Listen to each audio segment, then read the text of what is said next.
ఈ రోజు విజయ సంకల్ప యాత్రలో భాగంగా ఈ రోజు అభివృద్ధి ఒకవైపు, ఆత్మీయత ఒకవైపు, అవమానం ఒకవైపు. అభివృద్ధి చూసుకుంటే ఈ రోజు భారతదేశంలో 60 సంవత్సరాలు జరిగిన అభివృద్ధి ఒకవైపు, ఈ విశ్వాస నాయకుడు ప్రధానమంత్రి నరేంద్ర మోడీ గారి నాయకత్వంలో పేదలకు ప్రధానమంత్రి ఆవాస్ యోజన కింద పేదలకు ఇల్లు కావచ్చు. Avira Women's Day special offer 50% off on IUI IVF valid till 8th March. ప్రతి పేదవాడికి ఉచిత వైద్యం ఆయుష్మాన్ భారత్ కావచ్చు, ఆడబిడ్డలకు 12 కోట్ల మరుగుదొడ్డి కావచ్చు, కరోనా వ్యాక్సిన్ కావచ్చు, ఉచిత 83 కోట్ల మందికి ఉచిత బియ్యం కావచ్చు. ఇలా చెప్పుకుంటూ పోతే 100 కోటి వందే భారత్ ట్రైన్స్ కావచ్చు, విదేశీ ఎగుమతులు కావచ్చు, విదేశీ పెట్టుబడులు కావచ్చు, భయం లేని, బాంబులు లేని, బ్లాస్టింగ్ లేని భారతదేశం ఈరోజు దృఢంగా ఒక ఇంపకాయ చేశారంటే అది నరేంద్ర మోడీ గారు వల్ల మనం వరంగల్లో ఒక ధైర్యాన్ని ఉండగలిగాం. ఇక ధర్మం అభివృద్ధి గురించి చెప్తున్నారు. ఈరోజు ప్రపంచంలో ఆత్మగౌరవంతో బతుకున్నామంటే పరాయి దేశాల మీద కూడా శత్రుముఖుల మీద ఒక గంట లోపల సర్జికల్ స్ట్రైక్ చేయగలుగుతున్నామంటే అది నరేంద్ర మోడీ గారి నాయకత్వం వల్ల సాధ్యం. ఈ 60 సంవత్సరాలలో కాంగ్రెస్ ప్రభుత్వంలో అవినీతి తప్ప అభివృద్ధి లేదు. ఇప్పుడు ఈ 10 సంవత్సరాల పరిపాలనలో అవినీతి లేని అభివృద్ధి. కాబట్టి ఈ తెలంగాణలో 3 నెలల క్రితం ఒక మోసపూరితమైన పార్టీ, దేశ ద్రోహుల పార్టీ, దేశ ద్రోహి పార్టీ, భారతదేశాన్ని విడగొట్టిన పార్టీ, మన తెలంగాణ బిడ్డని చంపిన పార్టీ, దేశంలో స్వేచ్ఛ స్వతంత్రాలను 75లో తీసేసిన పార్టీ, అడుగడుగుల తెలంగాణ యువకుల రక్త తరపున పోయే పార్టీ, కాశ్మీర్ లో పండితుల నూచగొట్టిన పార్టీ, ఢిల్లీలో సిక్కులను చంపిన పార్టీ. ఈ కాంగ్రెస్ ఈ సకల అవలక్షణాలకు కారణం. ఈ దేశంలో ఈ వరంగల్ ముఖ్యంగా చెప్తున్నారు. ఇప్పుడు చాలా మందికి చరిత్ర తోడుగందుని ఈ కాకతీయ సామ్రాజ్యాన్ని 1323లో దారుణంగా దొంగచాటుగా హిందువులనే ఇప్పుడు ఎట్లయితే మిమ్మల్ని కాంగ్రెస్ పాపలుగా వాడుకుంటున్నాం వాళ్ళ సహాయం తీసుకొని కాకతీయ సామ్రాజ్యాన్ని కూడగొట్టి ప్రతాపరుద్రుని మన దేవుడు, మన ధర్మకుడు వరంగల్లు, ఓరుగల్లు ధర్మరాజైన ప్రతాపరుద్రుని బంధించి ఢిల్లీకి వెళ్తుంటే ఈ ముస్లిం దుర్గ సైన్యం హింసిస్తుంటే, నరక యాతన చూపిస్తుంటే ఆశ్రమగా రాజు, ఓరుగల్లు రాజు తట్టుకోలేక నర్మదా నదిలో మీకు బాగా తెలియాల 1323 తర్వాత వరంగల్ కాకతీయ సామ్రాజ్యం అంతా అల్లమైంది. ఎక్కడ కనబడితే అక్కడ ఆడవాళ్ళని చర్చారు, ఎక్కడ కనబడితే అక్కడ నరకారు, ఎక్కడ కనబడితే అక్కడ గుళ్ళను కూడగొట్టారు. కాకతీయ సామ్రాజ్యం కాజీపేట కావచ్చు, వరంగల్ కావచ్చు, హన్మకొండ కావచ్చు, ఈ రోజున్న పేరు ఆ రోజు ఒక్క స్త్రీలు వదలేదు నా కొడుకులు, ఒక్క బిడ్డను వదలేదు నా కొడుకులు. వాళ్ళకి ఈ రోజు ప్రతినిధం వహిస్తున్న పార్టీ ఏదైనా ఉన్నదంటే ఈ కాంగ్రెస్ పార్టీ. మళ్ళీ మీరు వరకండి బైరాన్పల్లిలో రథాచారులు భక్తులను తీసి భక్తమ్మలాడిన చరిత్ర రథాచారులను సమర్థించే పార్టీ ఈ రోజు కాంగ్రెస్ పార్టీ. ఈ రోజు ఒకరు అంటాడు మేనేజ్మెంట్ కూడా ఒకరు,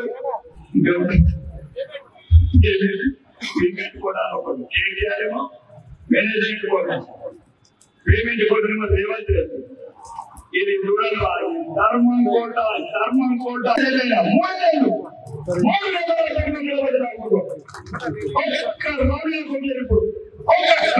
నెలలు హిందువులు 5 సార్లు నమాజ్ తెలుస్తారో హిందువులు 5 సార్లు కూడా చేసేది రాకుండా అక్కడ ముస్లింస్ అక్కడ గుళ్ళలో మన దేశంలో మనం 15 ఎందుకు అవుతుంది, మన దేశంలో మనం ఎందుకు భయపడుతున్నాం?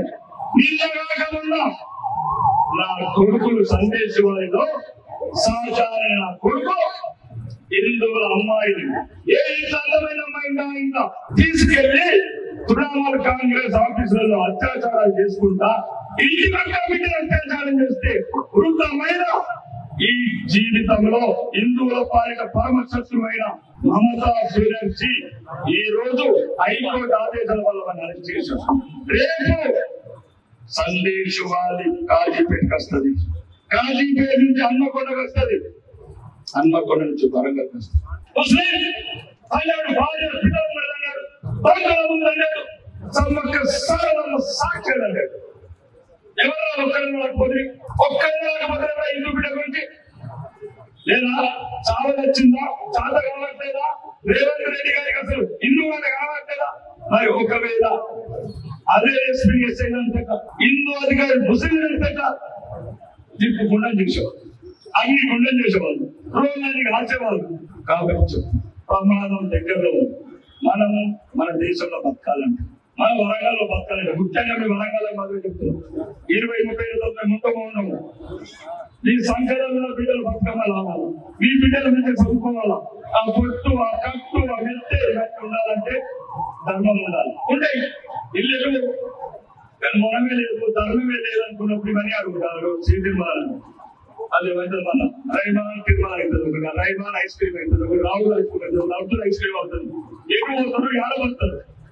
ముస్లిం మహిళలకు ముస్లిం సోదరులకు చెప్తున్నాం, మీరు ప్రతిసారి పాకిస్తాన్ జిందాబాద్ మాటలు వదలండి, తల్లి పాలు తాగి రోగులు మానేయండి. పాకిస్తాన్ పోవాలంటే ఎప్పుడు ఛాన్స్ ఉంటుంది. ఎందుకంటే ఇక్కడ 30 రూపాయల కిలో బియ్యం ఉంది, అక్కడ 300 రూపాయల కిలో బియ్యం ఉంది. ఇక్కడ 40 రూపాయల ఆటా ఉంది, అక్కడ 400 రూపాయల ఆటా ఉంది. ఇక్కడ 100 రూపాయల పెట్రోల్ ఉంది, అక్కడ 500 పెట్రోల్ ఉంది.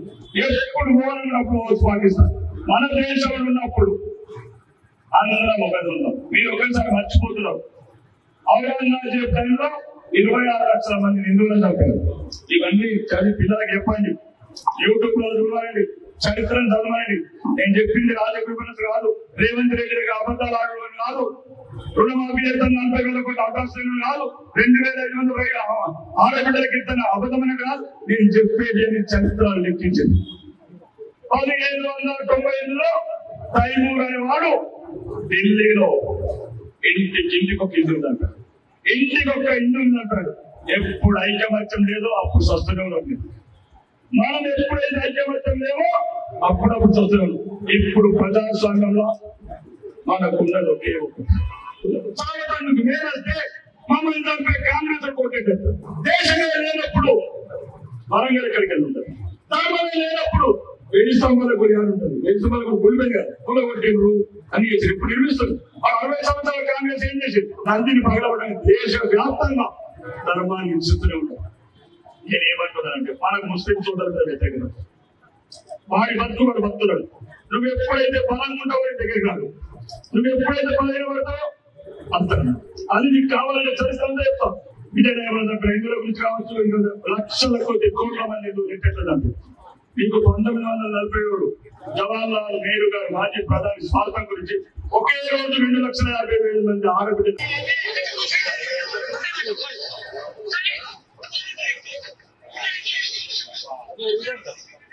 3 రోజుల క్రితం పాకిస్తాన్ లో హిందువుల పరిస్థితి, ఇద్దరి బిడ్డలని రుబీనా, రీనా అండ్ రవీనాని తీసుకెళ్లి బలవంతంగా ఎత్తుకెళ్లి నిఘా చేసుకుంటే కన్న తండ్రి ఏడుస్తున్నారు, నన్ను చంపేయండి, నన్ను చంపేయండి.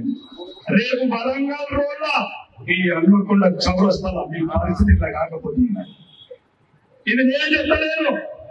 పాకిస్తాన్ పార్లమెంట్ లో ఉండేది ఒకే ఒక్క హిందూ పార్లమెంట్ సభ్యుడు, అతను చెప్తున్నారు అన్ని ఉండాలా, మనం ఉండాలి. మనమే లేనప్పుడు, ధర్మమే లేనప్పుడు, గురువు లేనప్పుడు ఎక్కడ పోతారు? మీరు ఆ మాట ఈ మాట, ఈ కాంగ్రెస్ మాట, ఈ పాలరైతులు మీకు తెలియాల్సింది, మీరందరూ మా తాతల టైం మతం మారిన వాళ్ళు, ఒకటే రక్తం, ఒకటే నేల, పుట్టిన వరంగల్లా, పెరిగిన వరంగల్లా, చస్తం వరంగల్లా, ఏకీ జన్మస్థాన్, ఏకీ కబ్రస్థాన్, कांग्रेस वाला दोनों के बीच में हाथ क्यों चला रहे? जब तक हिंदुओं ने सुखी से रहेगा तो ये जो कांग्रेस वाला मन नहीं है। మీకేం చెప్తున్నానంటే మీరు బతకండి, మమ్మల్ని బతకనియండి. దీనికి ఒకటే ఒకటమ్మా, మీరందరూ తీసుకెళ్ళండి, మీ వీడియో అన్ని ఇచ్చేది సెంట్రల్ ప్రభుత్వమే, government of India. Narendra Modi గారిని ఈరోజు ప్రపంచ వ్యాప్తంగా ఎవడు 500 సంవత్సరాలైంది రాముని 1728లో మీనాల్ సాహిత్య అనేవాడు ఇటుక ఇటుక ఇటుక ఇటుక రామ మందిరాన్ని ఒక్కొక్క తుప్పుడ కూలగొడితే ఏ ఒక్క నా కొడుకు అటువంటి 1,74,000 మంది హిందువులు జై శ్రీరామ్ జై శ్రీరామ్ జై శ్రీరామ్ 1,74,000 మంది బిడ్డ చచ్చిపోయినారు. 500 ఏళ్ల తర్వాత స్వాతంత్రం వచ్చిన తర్వాత మా రాముడు మా సీతమ్మ అని కాళ్ళు వేళ్ళు పట్టుకుంటే ఏ ఒక్క కాంగ్రెస్ నా కొడుకు కనికరం రాలేదు. రామచంద్రుని టెన్షన్ నుంచి చరిత్ర కొడుకున్నది. కానీ ఇప్పుడు బాల రాముడు సుప్రీంకోర్టు కలుపు రక్తము న్యాయదేవత కలుపు రక్తము మా సీతమ్మ తల్లి మా దేశంలో మా రాముడికి లేకపోతే మా సీతమ్మ తల్లి కూడా లేకపోతే మా దేవుడు తెలియాలంటే దయగల సుప్రీంకోర్టు దయగల భారత న్యాయం చెప్తే 20 సంవత్సరాలు ఎందుకు కాశీలాగా మన ప్రియతమ ప్రధానమంత్రి ప్రాణ ప్రతిష్ఠ చేస్తే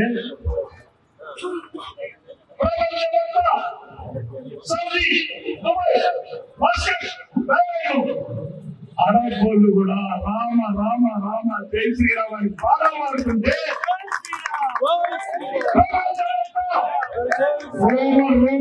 రామ నామం మరుస్తుంటే ఈ కాంగ్రెస్ చెందిన రాహుల్ గాంధీ ఈ కాంగ్రెస్ కొడుకులకు ఒక్కడికి దయరాలేదు. అక్షరాలు ముట్టలేదు, రాముడు పాదాలు తట్టలేదు. చూడండి ఇద్దరు తప్పైతే తమనుకుంటా ఏం చెప్పింది తమనుకుంటా ఈ రేవంత్ గాంధీ ఈ రాహుల్ గాంధీ అయోధ్య తమన్నారు. దేశం కాంగ్రెస్ పార్టీకి అధికారంలో దేశం హిందువులంటే హిందువులను చంపుతుంది కాంగ్రెస్. కాశ్మీర్ పండితులను చంపుతుంది కాంగ్రెస్. పాత బస్తులు హిందువులను చంపించింది కాంగ్రెస్. ఇది ఏం చెప్పాలి? మాజీ ముఖ్యమంత్రి మర్రి చెన్నారెడ్డి రాష్ట్రండి రాష్ట్రండి మర్రి చెన్నారెడ్డి గారు ఓపెన్ చెప్పిండు హైదరాబాద్ లో మతకథలు అంటే హిందువులందరూ అధికార దాహం. ఈ అధికార దాహం బలైంది మన రక్తమే. కాబట్టి దయచేసి మన బతకాలన్నా ఈ దేశం ఉండాలన్నా మన బిడ్డలు మంచి చదువులు చదువుకొని ఏం లేకుండా కట్టు బొట్టు మెట్టే మంగళవారం ఉన్నాయి. చూడండి ఇంకా 20,000 తర్వాత ఏముంటాం మేము? ఎన్నిసార్లు ఉంటాం నరేంద్ర మోడీ? ఎన్నిసార్లు ఉంటాం నరేంద్ర మోడీ? ఊరుకోగైతే ఉంటాడు. పుట్టినోడు మాదిరండి తెల్లక బాగా చెప్తున్నారు. రేపు వచ్చాడు కట్టుతో మొత్తం మన మా దగ్గర పవర్లేని ఏమీ చెప్తాం. వీడు కర్ఫ్యూ పెడతాడు, కాంగ్రెస్ చెప్తుంది అంటాడు. కాబట్టి అభివృద్ధితో పాటు ఆత్మాభిమానం ఇంకొక నియమాలను దయచేసి ఒక్కడు హిందువు అని 1,000,000 మంది తయారు చేస్తున్నాడు.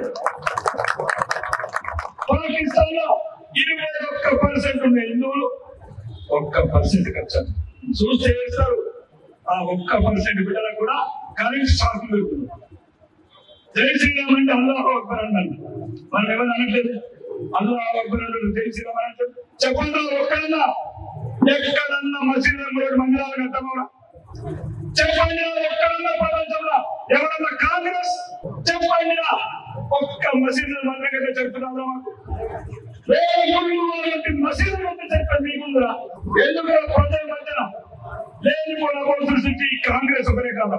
ఈ దేశంలో హిందువుల కన్నీళ్లు ఆడాలన్నా, హిందువుల కన్నీళ్లు తోడాలన్నా, ఈ దేశంలో ఉన్న సకల దరిద్రులు పోవాలంటే ఈ కాంగ్రెస్ ఈ దేశ తగ్గిపోవాల్సిన రోజు మనం అప్పుడే సుఖపడతాం.